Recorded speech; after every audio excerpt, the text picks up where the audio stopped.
Hi there, everybody, and welcome to the next instalment of IADT's Career Fair today on the 9th of March, 2022.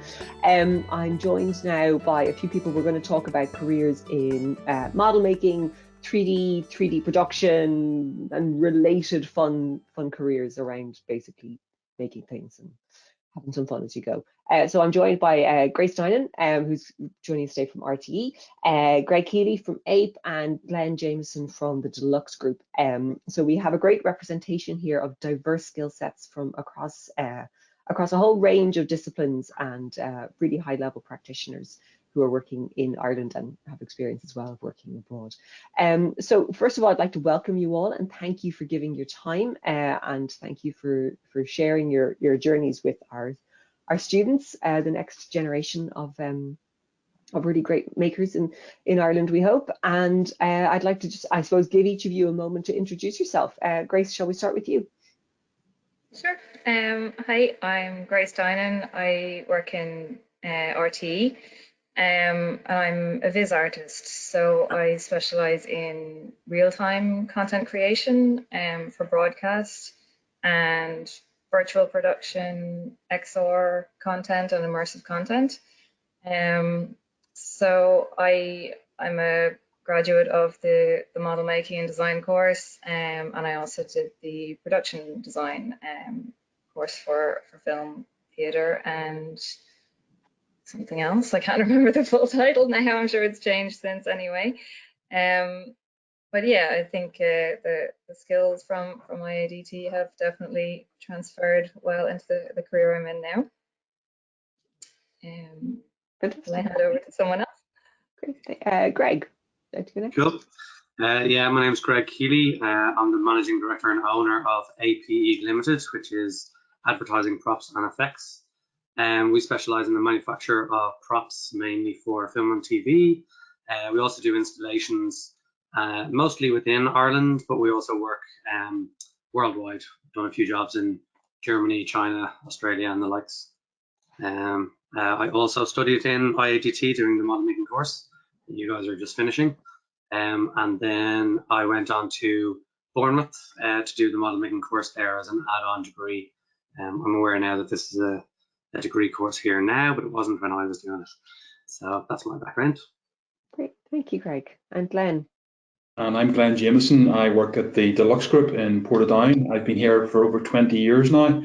And as the theming design manager, I would work with a team, guide the team on looking at design intent, models or drawings or details from the client, and then taking those and realizing those as fully functional fabricated items, whether it's simple as furniture or show set props, or it could be high detailed props, interactive elements. But yeah, so we work with a number of sort of theming companies that would be in Japan, United States, Dubai. We've worked there, well-known theme park in Paris as well. So we work quite a bit all around the place. So we've got a broad range of interests. I'm a graduate from University of Ulster in Belfast over 25, maybe 30 years ago. I did a design course there. So it was a multidisciplinary design course. It covered graphic, product and environment. And we currently have a number of students from that course that maybe has broken out. It's maybe similar elements to it. Currently working with us now. They'll work with us for a year out, and then they will go on to maybe come back after their third year final completed. And we have quite a number of sort of students and graduates with us. Fantastic. Brilliant. Well, thank you each of you for introducing yourselves there. And I think it gives you a good taste actually of sort of the range of work that can be done on the island of Ireland in all of these related fields.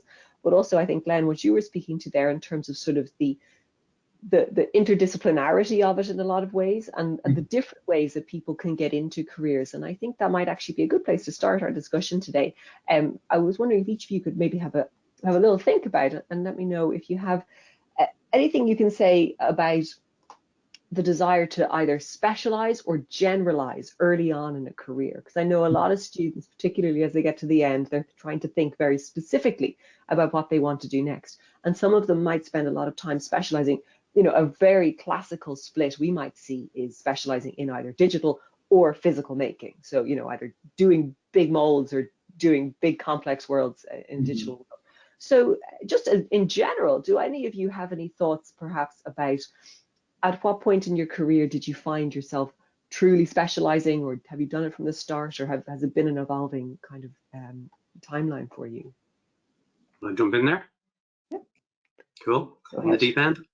I think with the film and TV production that we work in, it's better to generalize. I know that there's a certain demand for specializing in things if you're going to like London or even in the UK in general within film and TV industry. It's a much bigger market, so you can specialize in prosthetics or sculpting or the likes. But for here in Ireland, if you want to get into film and TV as a model maker, you're better off having as wide a variety of skills as you possibly can. That would actually also include some digital as well as some physical if you can. The digital stuff is more so in the design end of things with the likes of ZBrush for sculpting. We then do a lot of 3D printing and that element of stuff. So to be able to bring a three-dimensional model into the real world through 3D printing and then being able to post-cure it, sand it, mold it, cast it and paint it is a major advantage over someone who only does the digital side or only does the sculpting or the molding or that sort of thing. Thank you. And Grace, what about you? It sounds like you now work in a field that probably barely existed when we left college not that long ago, all those years ago. What's the trajectory been like for you? How specialist have you had to become? Well, I agree with Greg, like the more skills you can bring with you into your career, the better. So having like physical sculpting, model making skills is a real advantage, like working in an area like production design. And then more so in recent years, having digital skills working as a production designer is extremely important because more and more we're seeing like virtual production and virtual sets and taking the place of physical sets. So a mix of both skills is very, very important in broadcast. And for my job specifically, you're right, it didn't really exist when I was leaving college. I mean, I did start as a viz artist quite soon after college, like within a few months, but it was a brand new role within RT and it was a fairly new concept in general. So working with real-time engines has kind of come to the fore recently with, you know, things like The Mandalorian. Suddenly people understand the purpose of using a game engine for production and the benefits it can bring to be able to see your digital content live as you are filming and recording.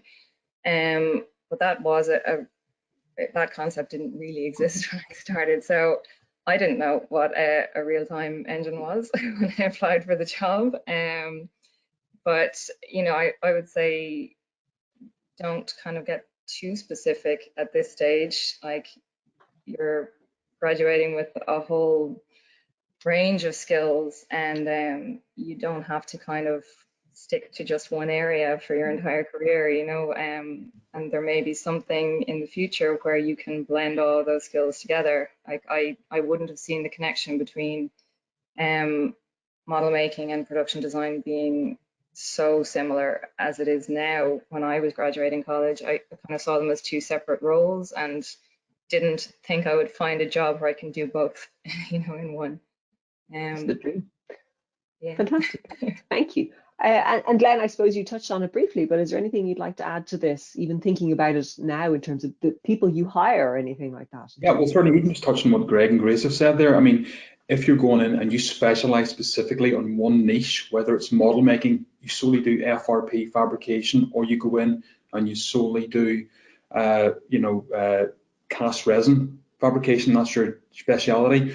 You then sort of limit yourself and you're more of an itinerant kind of worker in that you will have to move from either company to company or project to project, film to theatre or whatever. You're going to move about quite a bit. That some people may be 100% happy with that.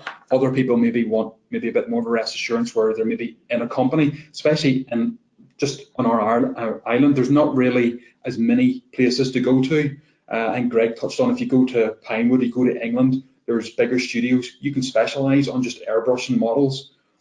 But if you have the ability to work with 3D assets to take those, realize how they're going to work with your 3D printed elements, or to bridge the modern technology with the old, with all the traditional hand sculpted, really clever, intricate models, like in The Mandalorian, where the ships were maybe made as individual models, and then also to be aware of the volume, the 3D assets, and how those relate together. In our industry, currently, we're doing a lot of theme parks. So the clients will have IP specific elements. They will be models. So in Japan, there's a game, well, you've heard of Mario Kart. So we had to build Mario Kart, a set of it full size, and you had to take IP elements. So some elements had to be 3D carved because the client was very specific as to everything had to be accurate to the last millimeter, and then other areas were just carved manually. So there's a blend of abilities, but if you can do 3D asset sculpting as well digitally, you then allow yourself to go back further in the kind of the development chain, as it were. You may have more input. So if you're just on-site carving, there's limited availability to change or be creative. If you can go back into the development end of it and maybe have SolidWorks ability, maybe know how to go into Unreal Engine or Twinmotion, model assets, visualize them, that can help, you know, your prospects as well. We would look for people who have a range and ability, who maybe specialize in a 3D model, and maybe they do SolidWorks because it's the majority of our work could be wardrobes, but then other ends of it, it could be a backpack for Ghostbusters, or it could be a rat-sized table for Ratatouille in Paris. So there's any number of things. I mean, every day could be completely different. So you have to be flexible. You know, you may just want to sculpt, but you could sculpt digitally as well and give yourself that opportunity and flexibility in the actual workforce. Well, at least in our industry. That we have. Fantastic. Yeah, I think it's true universally across model making. And sort of like you say, that's sort of what you said as well, Grace. That's that's where the innovation comes from. You know, actually, when you're able to see how these things all connect, then you really sort of understand why these fields are as exciting as they are. I'm just going to, before we go on, we have a few images to share of your work. So I just wanted to share these out so people are able to see the sorts of things, magical things we're talking about in addition. So Michelle's just sharing them here. So Grace, is this yours? Yeah. Oh, great. I think I have 7 here, so I'll keep it quite short because I know we're going to be tight on time. So this one is basically from Dracula Untold, which was a film that was shot in Belfast. In the picture there, you can see a 9-meter long cannon that we made alongside with special effects, that it actually was able to shoot a fireball 20 meters out in front. So that was for the film. If you want to go to the next one. Then this one is more recently, so it's another Canon, but this time for a sci-fi. This is for Apple TV's Foundation. It's the same kind of structure, same size, but just one is fantasy and the other is sci-fi. If you want to go to the next one. Cool. Then this is a display model that we made for Dyson. So we made 11 of these, which are in different Harvey Normans around the country. Basically, it's a display case that when activated, it spits smoke within the box, and then it shows how quickly that the air purifier is able to take that smoke and release it into the room. Just again, showing off the filter for Dyson. We'll go to the next one. And this is large scale miniatures that we did for an ad for Carlton Draft over in Australia. So in the picture there, you can see there's a big cat with the swing arm with a large metal can of or pint of Carlton Draft smashing through a little house that we had built as well.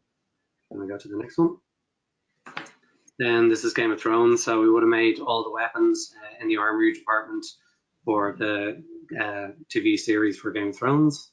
On to the next one. Again, weapons, but this time it's a sci-fi for Halo Nightfall, which is again a TV series based around the Halo game series. And then finally, I think this is the last one, we have the Baron statue from League of Legends.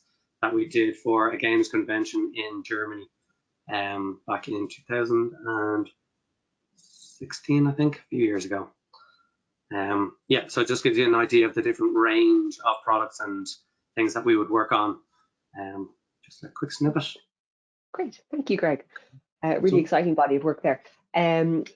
Michelle, did we have any other images, or was that it? Sorry, I just want to double check here. I had a video, I think, that I was. Yeah. Okay, I'll see if they pop up. Michelle's working on the back end there with those. So if they pop up, we'll go through them. I think there's something really interesting about the range of work you showed there, Greg, because some of it as well, I think you can see an evolution in it too. And some of it, to me, there seems to be a huge crossover as well between the types of industries that all three of you are talking about. Even though, and there's sort of there's space and also niches for each of these things. And I wanted to ask you as well a little bit about maybe your trajectories out of college, because again, I think if we think about sort of the graduate mindset or the almost graduate mindset, I think there's a great opportunity for the unexpected to happen after we leave college, but there's also great certainty in having a plan. So would you guys be able to cast your minds back perhaps to maybe the first few years after college, and have a little think about how either linear or unexpected those journeys might have been, or even in your case, Grace, where you immediately went on, actually, and the same with you, Greg, and with me as well. We actually graduated 3 years in a row. Greg, then Grace, then me. We all went on to do further study straight away. So just to maybe to have a little chat about that, about those first few years after college and how they were. Yeah, I suppose initially coming out of college, I didn't really know where to get started, like where to find a model making job. It's not the kind of thing you would find with a traditional recruiter, you know, so you sort of have to go an alternative route.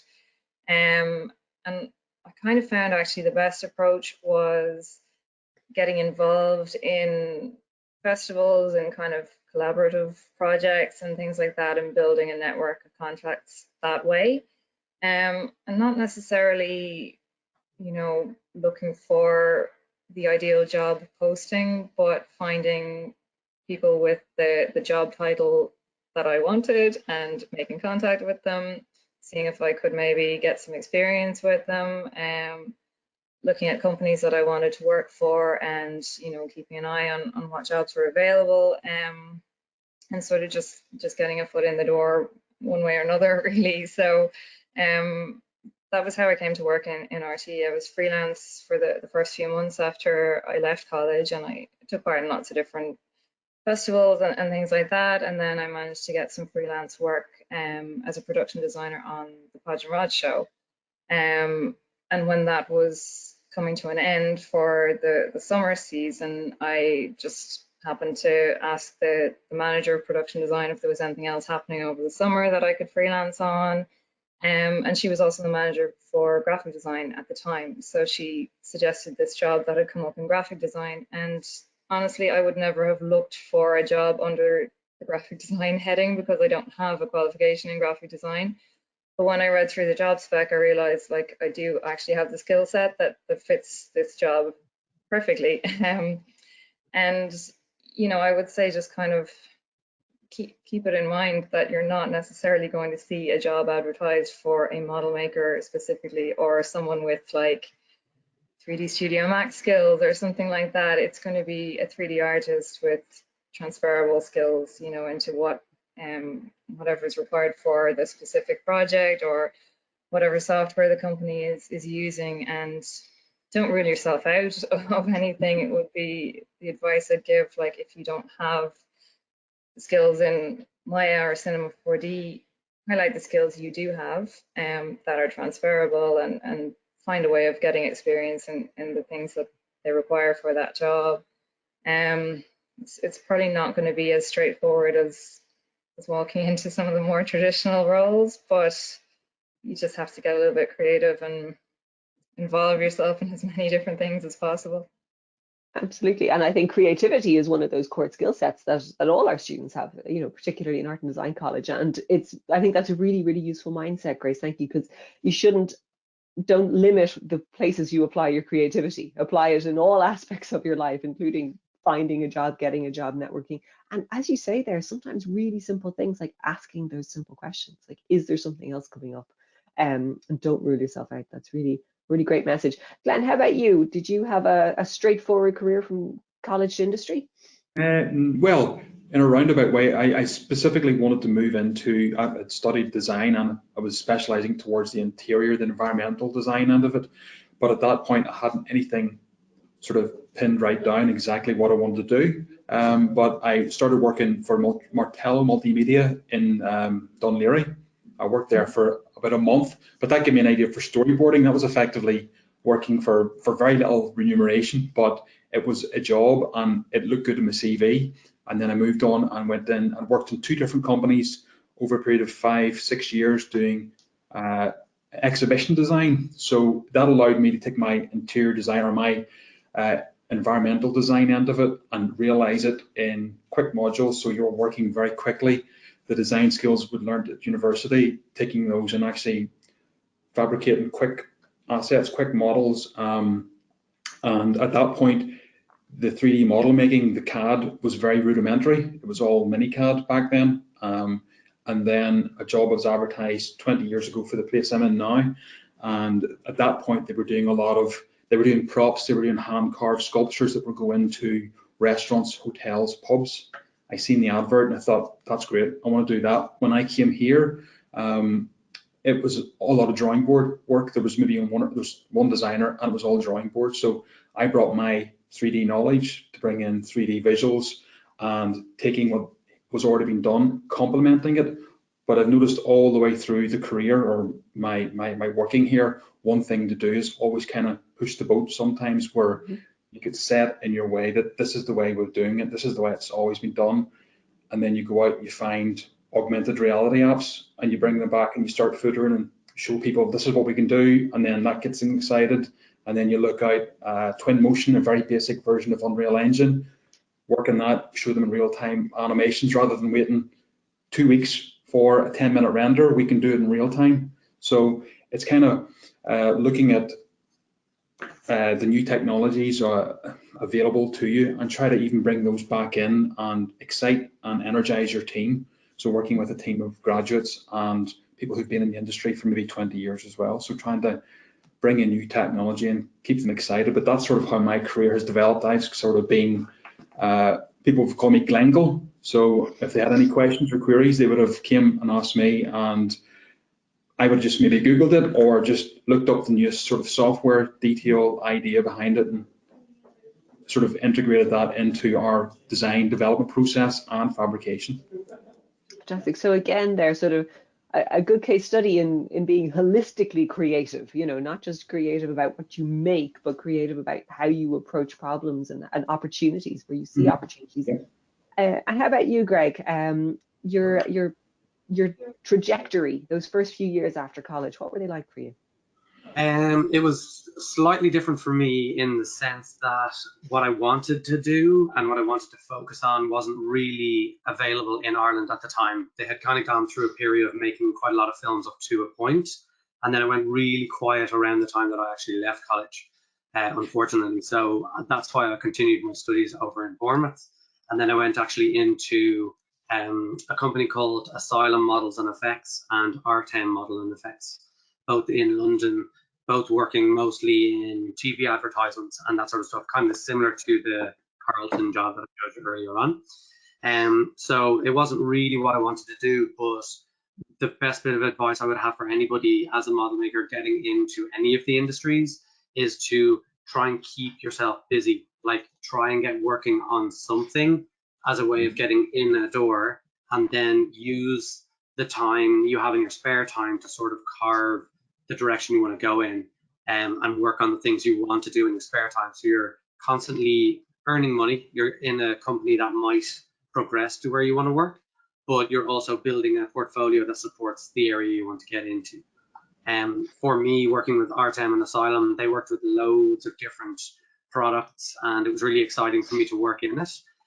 But then when it got busy in Ireland and I made my way back to Ireland, my main focus then at that point, because I had a decent portfolio of works behind it was then to focus only on film and TV, which made me form the company APE, and I've been doing that ever since, sort of building strength to strength on that basis. The one thing I would say that is different very much so now compared to when I left college is that there's a much bigger support network there for makers. It's much more commonly known. If you ask somebody on the street when I finished what a model maker is, they wouldn't have a clue. They think you make miniature models for TV, which is not far off the truth, but it's not. It's quite limited. Whereas nowadays, I think there's much more information out there, and everyone kind of has an idea of the spectrum of works that a model maker can do. And then just with that as well, the support network I was talking about there, we have the modelmakersguild.ie, which is a website that has been set up to sort of support makers, and it's a place where you can go and discuss things and sort of ask questions. If you don't know how something is made, you can ask it, and it's a good way of getting to know other makers. And we publish job availabilities and stuff like that every now and then as well. So just that sort of support network wasn't there when I was there, but it is definitely in a much better place these days. Yeah, absolutely. I think the change over the last 15 to 20 years has been very dramatic, actually. And I think part of that could actually be because, well, the industry has changed, but also the way all of you speak to how technology has integrated with your practice, and moving models beyond that conception of a little thing has been really, really important. Grace, I believe the video is ready now to show. So if we're talking about digital content and some of the best digital content we have, I think Michelle's going to share it now in just a sec, if you'd like to talk us through it. Sure. Well, this is just a clip from the GA Sports Awards, is it, or GA All Stars? I actually can't remember which clip I sent in, but yeah, it's the Sports Awards. Okay. So in the background here, you can see a video wall. So we use a real-time engine to put the graphics into that video wall, and there are multiple layers then that we can kind of add into it. So it's not just like a big screen that's playing a video. We have, like, within it, we can have a virtual screen for like Skype calls and things like that. We can put in images, animated content, and we can change the background constantly throughout the broadcast and do that all in real time. And then we also have elements in the foreground that are augmented reality graphics. So if you want to play through it there, we'll kind of see an example. Later in the program, we'll be revealing the Football Award winner. You know, it really is the time of our lives. There's, you know, everything that we've gone through there. Not everybody takes the same time to work out differently. Yeah. 2013 Murder of the Year, Tony Kent. Peter Casey scored 5 points in the All-Ireland final, forced off before half-time, and Limerick's Seamus Flanagan. So Grace, when you're doing stuff like this, is this your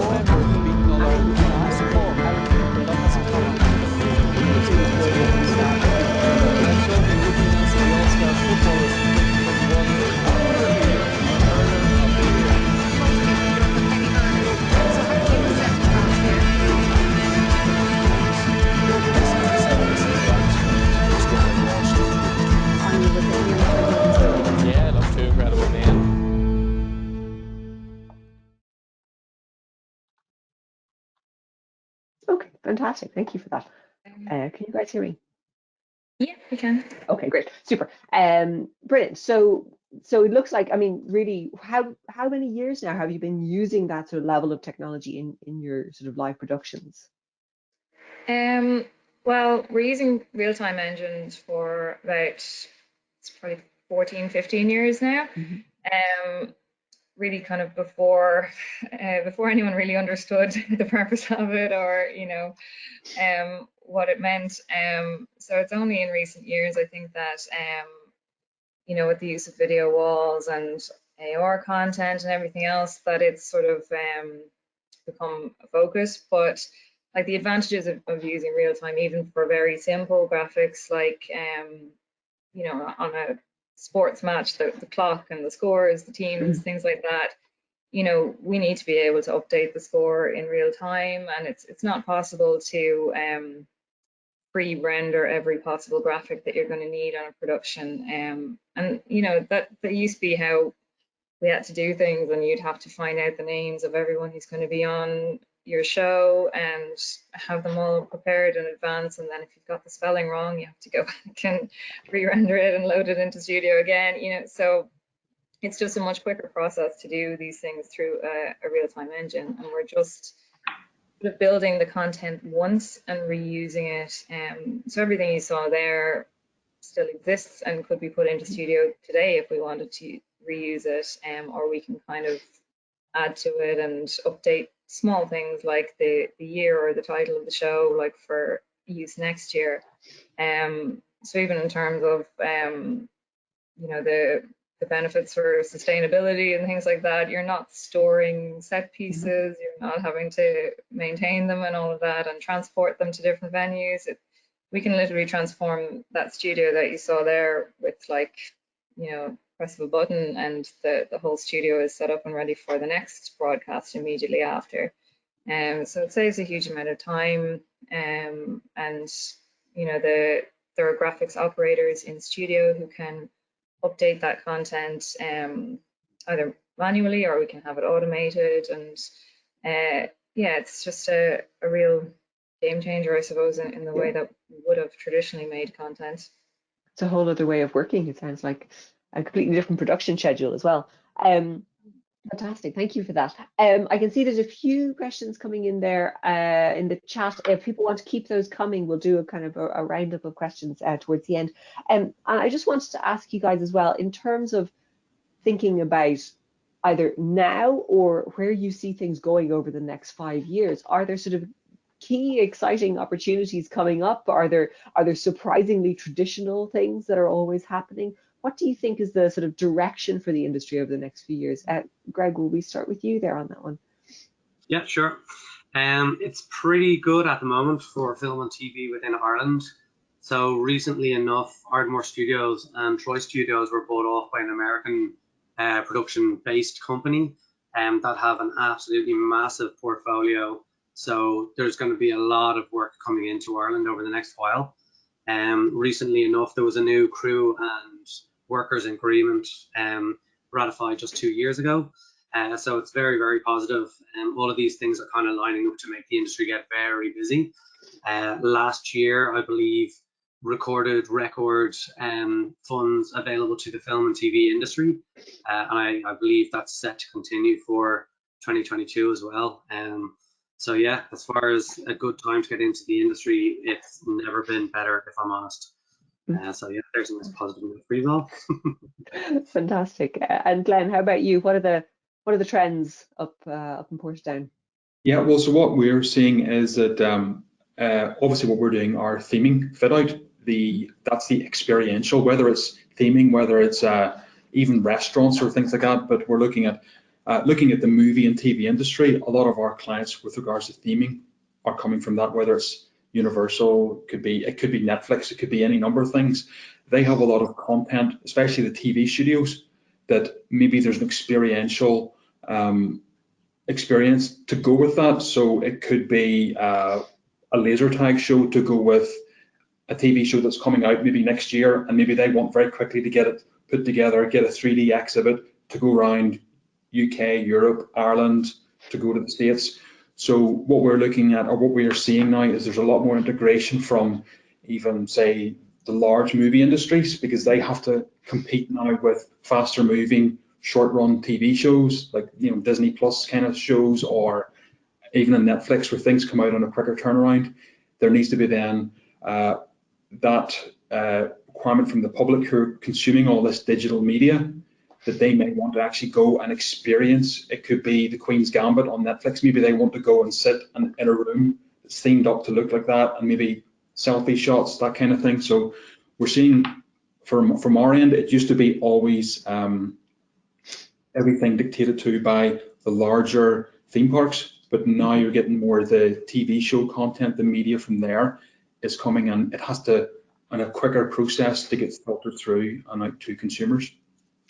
Right, so really kind of being engaged with contemporary media sounds like it would, you know. Absolutely, and just as Grace and Greg have touched on there, the digital content. I mean, we're taking digital content For example, if somebody think of the Mandalorian, where they have everything's created into volume, they have internals of spaceships or rock work or whatever, those assets may have to be taken out and very quickly realized in reality, which then can be placed back in on, say, a traveling roadshow, or it could be a visitor attraction. We finished the Game of Thrones visitor attraction in just up here outside Banbridge.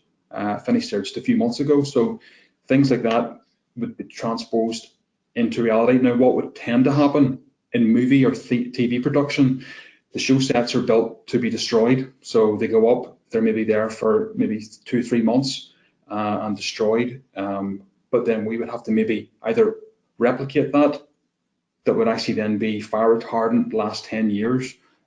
So it's a case of, there's a bit of a crossover at the moment going between film, movie, and ourselves realizing the experiential end of the market. And all these different manifestations. And how about you, Grace? I mean, it sounds like your industry has already undergone a huge amount of change over the last 4 to 5 years, but is there, what's next? What are the whispers you're hearing? I think it's a really exciting time to be beginning your career really right now. And even in the last 2 years, the pandemic has actually been a massive accelerator for things like virtual production and software-based solutions.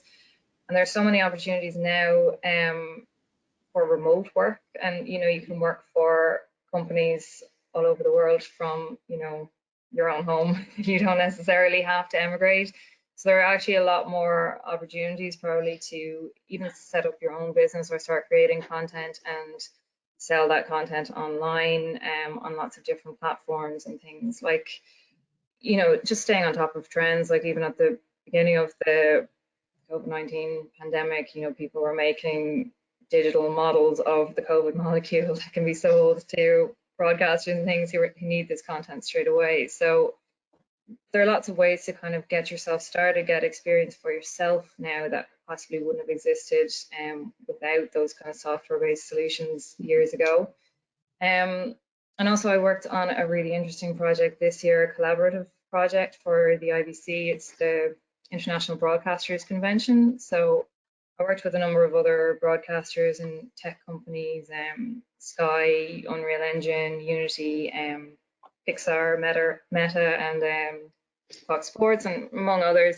And we were kind of looking at a new pipeline for real-time 3D immersive content creation, things that are only kind of in development at the moment, like XR tools for content creation, putting on a VR headset to create your digital models in software like Tavori and Masterpiece Studio Pro, where you're using your hands to sculpt, and you can walk around your models, and you can work at a huge scale that just isn't possible on a computer screen, So there are all these kinds of opportunities and new platforms, like obviously the metaverse is a big one, and new technology that's coming on the market at a kind of consumer level.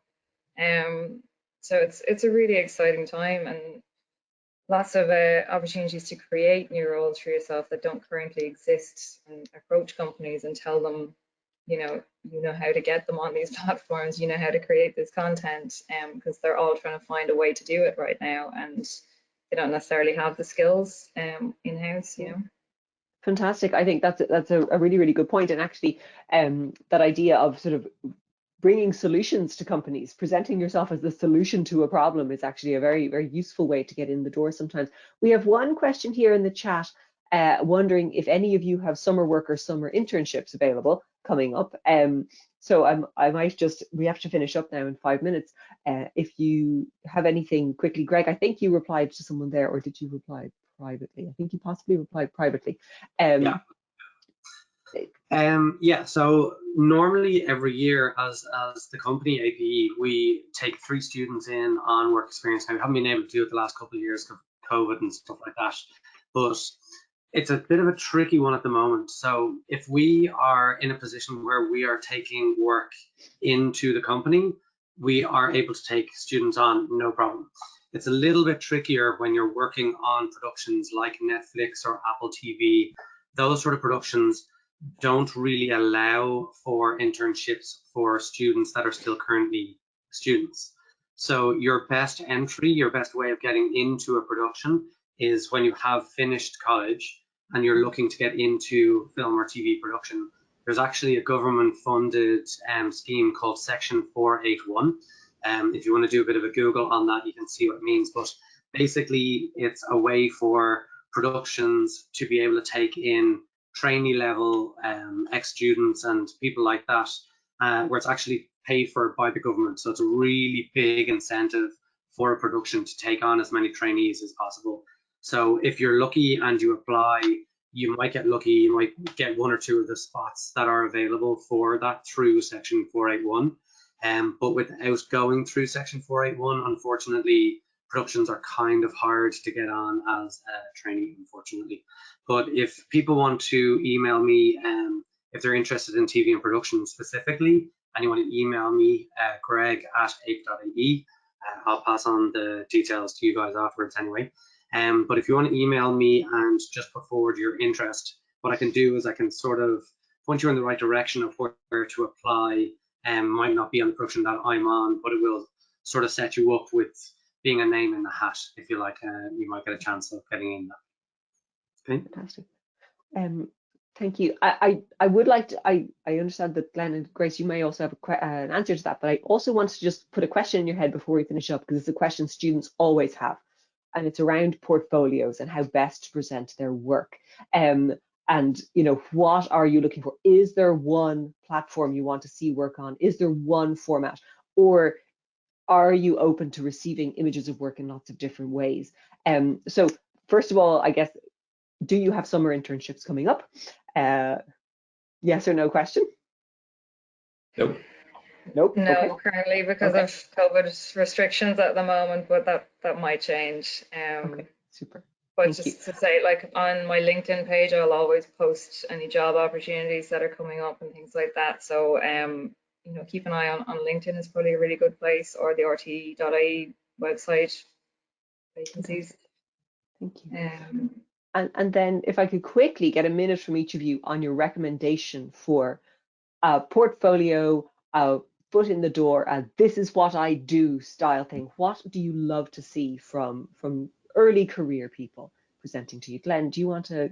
Yeah, certainly. I would like to see a show reel. If somebody had a show reel that showed a range, maybe specialize in one element, maybe 50% of the show reel is what you're really passionate about, and then bits of other sort of development things that you've worked on. Just a show reel of content would be very good. I've recently, the last 2 weeks, looked at for our student placements that we have coming in, maybe about 8 different students, and everybody's folio, because a lot of them are coming from the same course, all the folios are the same, they're just repeats of the same folio. I would like to see some individuality popped in there, that maybe you have done the course content, everybody has drawn the same kettle or modeled the same kettle, but then give me something different, give me something that'll make you stand out against everybody else, because after speaking to 8, 10, 12 students, I can't remember which one was which. When you go through it, if somebody really stands out, and a few were like that, so they sit to this side, so stand out, and a very good show reel would be good. Okay, thank you. Greg, what about you? What's the best way to wow you with work?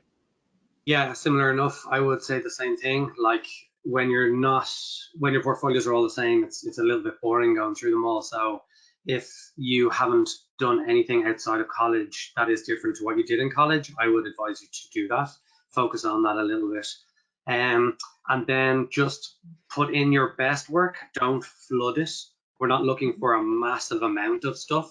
We do like to see that you know quite a lot of techniques and stuff. So showing that you've done silicones or molds and stuff like that is very, very beneficial, but don't flood it with loads of pictures of molds.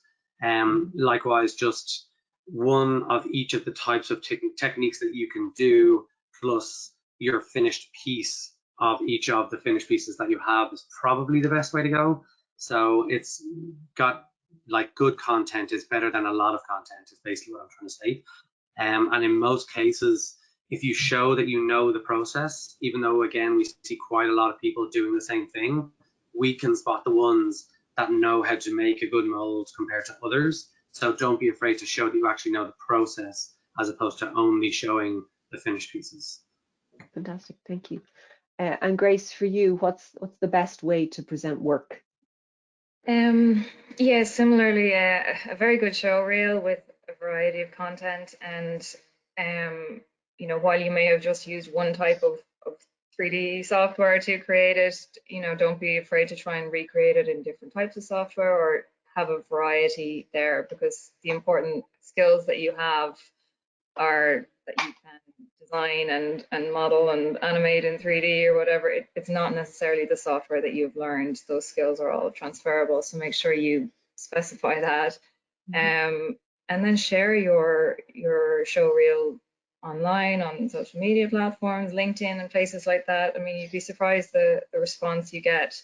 You don't just have to send it along with a CV to different specific jobs. Like, showcase it everywhere you can, and you know, someone might just come across it and be like, that's exactly the project I need, you know. And actually, just on that, I'm speaking at another event on Saturday that might be of interest to some of the students here. It's Animation Dingle Festival, and there will be a lot of animation companies and recruiters and things at that festival.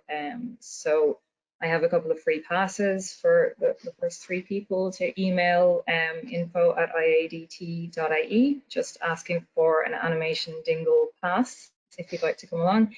It's actually on Friday and Saturday, and I'll be talking about sort of immersive content creation, XR, AR, VR, MR, all of it. The whole lot, the whole kit and caboodle. Yeah, but there's a good panel there from lots of different industries as well. So, and a few other panel discussions on that day, it might be of interest. Fantastic, thank you for that, Grace. Thank you for Can I add just one little thing there? Is that okay? Just for people, when you are sending out your CV and your portfolios and that sort of stuff, if you're sending an email, always attach one image to it. If it's your best piece, you will catch the attention. Sometimes we are super busy in work and we just don't have time to go through all the amount of emails that we get, but we will always flick into it to see where we're building a database all the time of our crew and our freelance base and stuff like that. So we might not get to it straight away, but if there's an image attached, we'll always click on the image. We won't always click on the CV, if I'm honest. Probably shouldn't be saying that, but it's the truth, right?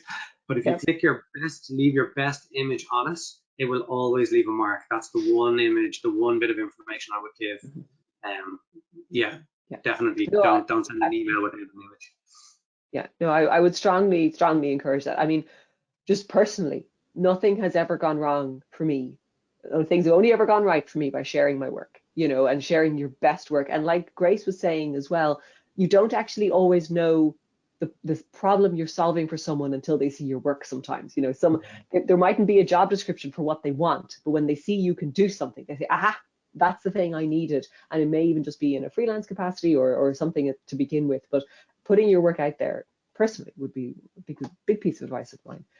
And yeah, being curatorial about it, Greg, as well.